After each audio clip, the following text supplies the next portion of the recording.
हम लोग आज डिटर्मिनेंट्स पढ़ेंगे जो यूनिट 4 का प्रारंभ करेंगे। आज डिटर्मिनेंट्स का सबसे पहले इंट्रोडक्शन हम लोग जाने, उसके लिए 10th क्लास में आप लोग जो x और y में दो चर वाला रैखिक समीकरण पढ़े हैं उस पर विचार कीजिए। a1x b1y equal to c1, a2x plus b2y equal to c2, ऐसा हो गया। इसे हम लोग मैट्रिक्स के फॉर्म में लिखें तो लिख सकते हैं a into X equal to B, जहां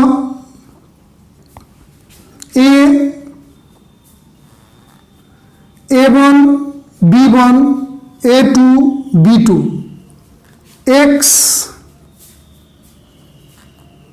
xy और b क्या है, b है जो c1 c2 है। तो आप लोग ये जो बिल्कुल देख रहे हैं, इतना और इतना में कोई अंतर नहीं है, ये बिल्कुल एग्जैक्टली सेम है। तो आप लोग सोच रहे होंगे कि क्या सर ये ऐसे है और ये ऐसे है, ये दोनों सेम कैसे है? तो देखिए a इक्वल टू इतना है, x इक्वल टू इतना है, b इक्वल टू इतना है। तो यहां पर रख करके जरा सा देखा जाए, ये a के जगह पर रखेंगे इतना, a1 b1 a2 b2, x के जगह पर रखेंगे क्या, x y, और b के जगह पर c1 c2। तो ध्यान से इसे मल्टीप्लाई करें तो क्या होगा, a1x plus b1y a2x plus b2y, ये क्या होगा c1 c2, ऐसा हो गया। अब देखो दो मैट्रिक्स इक्वल कब होता है? दो मैट्रिक्स इक्वल तभी होते हैं जब उसके संगत पद बराबर हों। तो इतना इक्वल टू c1 और इतना इक्वल टू c2। देखो तो यह है, यानी कि हम लोगों ने यह देखा कि इसमें और इसमें कोई अंतर नहीं है। अब जरा सा देखें, यानी कि हम लोग ये जो इक्वेशन दिया हुआ है दोनों, इसे मैट्रिक्स के फॉर्म में हम लोग इतना लिख सकते हैं, जहां a इक्वल टू इतना, x इक्वल टू इतना, b इक्वल टू इतना। अब जरा सा ध्यान दें, आप लोग 10th क्लास में पढ़े होंगे कि ये जो समीकरण दिया हुआ है, सिस्टम ऑफ लीनियर इक्वेशन जो दिया हुआ है, मतलब युगपत समीकरण जो दिया हुआ है, इसका आप लोग 3 कंडीशन पढ़े होंगे। अद्वितीय हल होता है, कोई हल नहीं होता है, अनेक हल होता है। तो हम लोग अद्वितीय हल पर विचार करें तो क्या सीखें, a1 बटा a2 not equal to b1y b2। तो ऐसा हो जाए तो यह जो समीकरण निकाय है उसका अद्वितीय हल होता है। अब देखिए इसी को डेवलप किया जाए तो क्या होगा, a1 b2 not equal to a2 b1। अब इसको इधर करें तो a1 b2 minus a2 b1 not equal to 0। यानी इस समीकरण निकाय के लिए आप लोग जो देख रहे हैं, ये बड़ा ही इंपॉर्टेंट चीज आया। क्या आया? तो आपके सामने आया a1 b2 minus a2 b1। इस पर विचार कीजिए, यह जो है यानी कि इसका वैल्यू बहुत महत्वपूर्ण रखता है इस समीकरण निकाय के लिए। तो इसका मान अगर 0 हो गया तो अद्वितीय हल नहीं होगा, और 0 नहीं हुआ इतना का मान तो अद्वितीय हल होता है। ये तो हम लोग 10th क्लास में पढ़े हैं। यहां पर इसका मतलब क्या है, जो ध्यान से देखिए, यह आपके पास मैट्रिक्स है। इस मैट्रिक्स के संगत डिटर्मिनेंट्स पर बात करें तो इसके डिटर्मिनेंट्स को डिनोट करते हैं ऐसे, DET लिखते हैं और कोष्ठ में ये लिख देते हैं डिटर्मिनेंट्स, या लिखते हैं डिटर्मिनेंट्स ऑफ मैट्रिक्स A। और इसे डिटर्मिनेंट्स के रूप में ऐसे लिखते हैं a1 b1 a2 b2। Determinants बना दिए, यहां पर बड़ा ब्रैकेट है, उसके जगह पर 2 लाइन खींच दीजिए। इस डिटर्मिनेंट्स का मान इतना होता है, इसी को निरूपित किया जाता है इससे। तो आप लोगों ने देखा कि इस डिटर्मिनेंट्स का मान हमारे पास आया a1 b2 minus a2 b1। अब हम लोग को समस्या ये, तो हम लोग इंट्रोडक्शन में परिचय ले रहे थे डिटर्मिनेंट्स का, उसके अनुसार आप लोग को समझाए, लेकिन आप लोग को मिलने क्या वाला है, ऐसा डिटर्मिनेंट्स रहेगा, कहेगा इसका मान ज्ञात करें। तो आप लोग को यहां से यहां पहुंचना है, ना कि यहां से यहां पहुंचना है। तो यहां से यहां पहुंचने के लिए बड़ा सिंपल सी बात है, अगर आपके पास ये डिटर्मिनेंट्स है तो इसका मान हम लोग एकदम आसानी से निकाल सकते हैं। इससे इसमें गुना कीजिए और इससे इसमें गुना कीजिए, तो a1 b2 और a2 b1, अब बीच में क्या लिख देंगे, माइनस।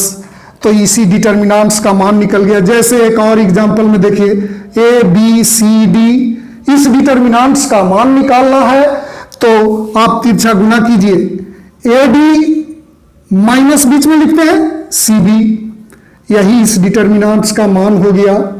अब एक एग्जांपल लीजिए अंक के रूप में, तो आप लोगों को अच्छे से समझ में आएगा। जैसे ले लेते हैं 2 4 6 9, अब इसका मान क्या होगा, तो इससे इसमें मल्टीप्लाई करेंगे, 2 इंटू 9 माइनस, बीच में माइनस लिखते थे, और 6 इंटू 4, तो ये हो गया 18 माइनस 24 माइनस 6। देखिए इस डिटर्मिनेंट्स का मान निकल गया। इस तरीके से हम लोग डिटर्मिनेंट्स का मान निकाल सकते हैं। अब देखिए सबसे पहले डिटर्मिनेंट्स के जो अवयव हैं उसके चिन्ह को पता करने के लिए सीखें कि उसका चिन्ह क्या होता है। जैसे एक डिटर्मिनेंट्स लेते हैं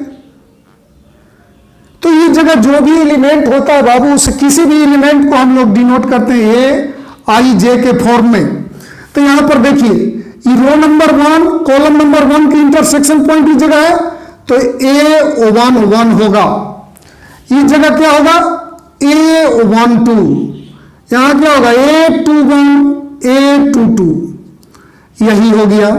अब इसके प्रत्येक एलिमेंट का चिन्ह निकालने के लिए एक फॉर्मूला होता है। जैसे कोई एलिमेंट इतना है तो इसका फॉर्मूला होता है -1 to the power i plus जे।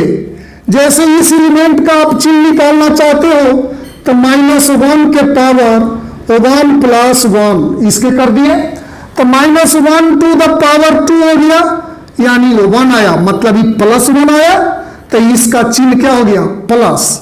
इसका देखिए -1 टू द पावर 1 प्लस 2,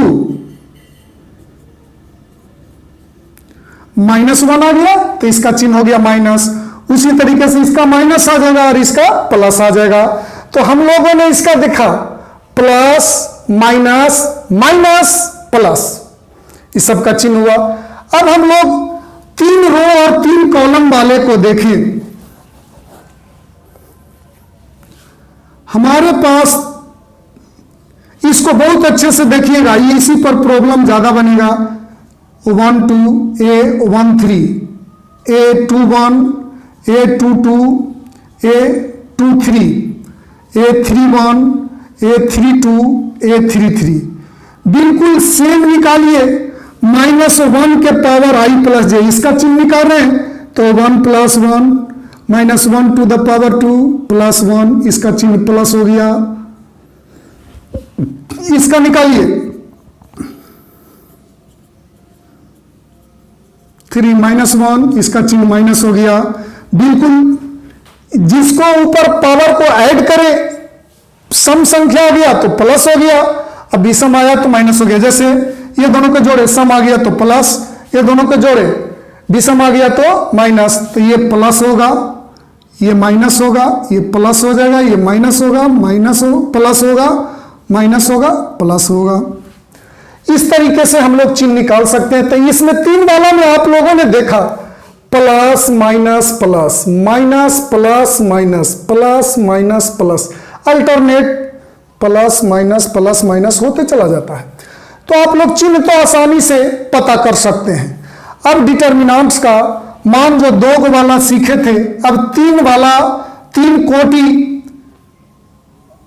जैसे जिसमें 3 by 3 कोटि के मैट्रिक्स के संगत जो डिटर्मिनेंट्स बना है, इसका आप मान निकालने के लिए सीखें। जैसे ध्यान से एकदम समझिएगा, 2 वाला को तो आप लोग सीख चुके हैं। जैसे 2 वाला क्या था, A11, A12, A21, A22, तो इससे इसमें गुना करते थे, A11, A22 minus A21, A12, इतना ही इस डिटर्मिनेंट्स का मान हुआ। लेकिन इसको निकालने पर बहुत ध्यान देना है। जैसे देखिए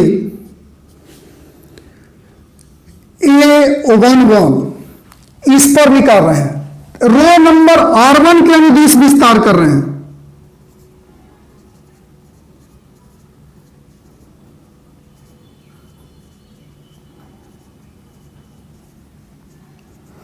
आप R1 के अनुदिश कर सकते हैं, R2 के अनुदिश कर सकते हैं, R3 के अनुदिश कर सकते हैं, C1 के अनुदिश कर सकते हैं, C2 के अनुदिश कर सकते हैं, C3 के अनुदिश कर सकते हैं। 6 तरीका में से किसी से करें वही मान आएगा। तो देखो हम R1 के अनुदिश करना शुरू करते हैं, तो देखो कितना आसानी से इसका मान निकाल सकते हैं। ये R1 में ये हुआ तो इस एलिमेंट को हमने लिखा। अब इस एलिमेंट को लिखे तो इसको ढको, इसके सामने वाला रो को ढक दो, कॉलम को ढको। तो ये दोनों को बंद किए तो ये चारों एलिमेंट बचा, उसको डिटर्मिनेंट्स बनाओ। A22, A23, A32, A33 ये हुआ। अब इस पर आइए तो इसको लिखिए A12। अब इसका चिन्ह प्लस होता है तो इसके आगे प्लस लिखेंगे, इसका चिन्ह माइनस होता है तो इसके आगे माइनस लिखेंगे। अब ये लिखे तो इसके सामने वाला रो खत्म किया जाए, इसके सामने वाला कॉलम को खत्म किया जाए। तो ये खत्म हुआ और ये खत्म हुआ, तो ये दोनों बचा। इससे डिटर्मिनेंट्स बनाइए।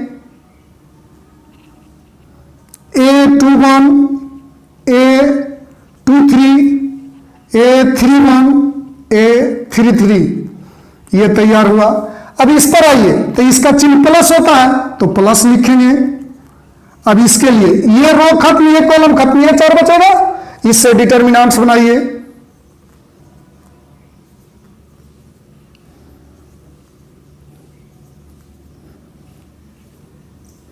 अब देखिए, अभी बिल्कुल ये जिस तरीके से इसको एक्सपेंड करके वैल्यू निकाले थे बिल्कुल निकालिए।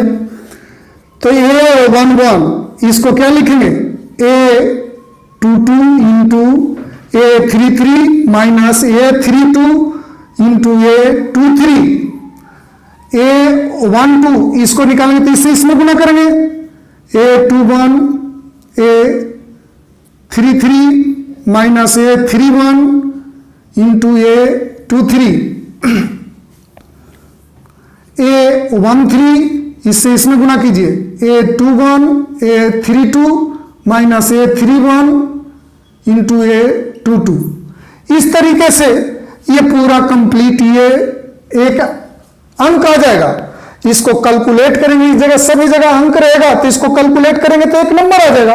तो यही इस डिटर्मिनेंट्स का मान आया। अब आप लोग को सिंपली एक एग्जांपल लेकर के आप लोग को बतलाते हैं।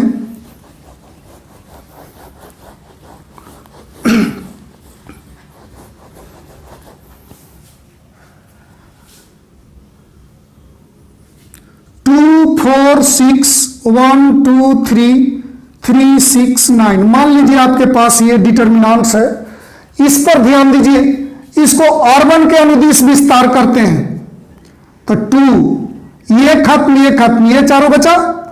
तो ये चारों को डिटर्मिनेंट समझ करके इसी जगह भी विस्तार कर सकते हैं। तो ये इसको डिटर्मिनेंट समझिए, तो इसको तोड़ेंगे तो कितना आएगा, 18 माइनस 18। ये दोनों को गुना किया, 18 माइनस 18 हो गया। प्लस के बाद माइनस, ये खत्म, ये खत्म, ये चारों बचा। ये चारों को डिटर्मिनेंट्स बना करके तोड़िए तो 9 इंटू 1 9 माइनस 3 इंटू 3 9। इस पर आ जाइए, प्लस 6 प्लस माइनस फिर प्लस तो 6। तो इस पर आ जाइए, ये खत्म, ये खत्म, तो कितना होगा 1 इंटू 6 6 और 3 इंटू 2 6।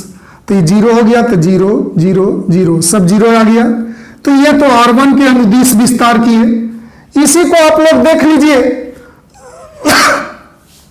ये R1 के अनुदिश विस्तार हुआ। अब R2 के अनुदिश करके दिखाते हैं कि 0 आता है कि नहीं। देखिए R2 के अनुदिश, तो इसका चिन्ह बतलाए थे माइनस, तो माइनस पहले लिख दिए, ये खत्म, ये चारों बचा, इससे डिटर्मिनेंट निकाल लेता है 9 × 36 -36। अब इसके बाद प्लस, ये खत्म, ये चारों बचा, तो 9 दूना 18 -18। अब इस पर आ जाइए, फिर माइनस, ये खत्म, ये चारों बचा, तो 12 -12, तो ये भी 0 आ गया। तो ये R2 के अनुदिश किए तो वही आया, R3 के अनुदिश भी कीजिएगा तो 0 ही आएगा। अब एक देख लीजिए C1 के अनुदिश, C1 ये है, तो इसका चिन्ह होता है प्लस माइनस प्लस, तो 2, ये खत्म, ये चारों बचा, तो क्या होगा 18 -18, प्लस के बाद -1, ये खत्म, तो 36 -36। फिर इस पर आ जाइए तो प्लस, ये खत्म और ये खत्म, तो ये चारों बचा, तो 12 -12, तो ये भी 0 आ गया बाबू। C2 के अनुदिश भी कीजिएगा तो 0 आएगा, C3 के अनुदिश भी कीजिएगा तो 0 आएगा। तो इस डिटर्मिनेंट्स को हम लोग 6 तरीके से तोड़ रहे हैं। R1 के अनुदिश, R2 के अनुदिश, R3 के अनुदिश, C1, C2, C3, ये 6 में से किसी से एक्सपेंड कीजिए, विस्तार कीजिए, सबका मान एक ही आने वाला है। तो आप लोग एक बात ध्यान रखें, जब भी विस्तार करते रहें तो या तो R1 के अनुदिश करें या C1 के अनुदिश करें, क्योंकि प्लस माइनस प्लस होता है, इसमें भी प्लस माइनस प्लस होता है, तो आपको चिन्ह यूज करने में थोड़ा आसानी होगा। ऐसे आप किसी से भी कीजिए, डिटर्मिनेंट्स का मान वही आने वाला है। और आप लोग को अगले क्लास में एक्सरसाइज 4.1 का प्रॉब्लम बतलाएंगे।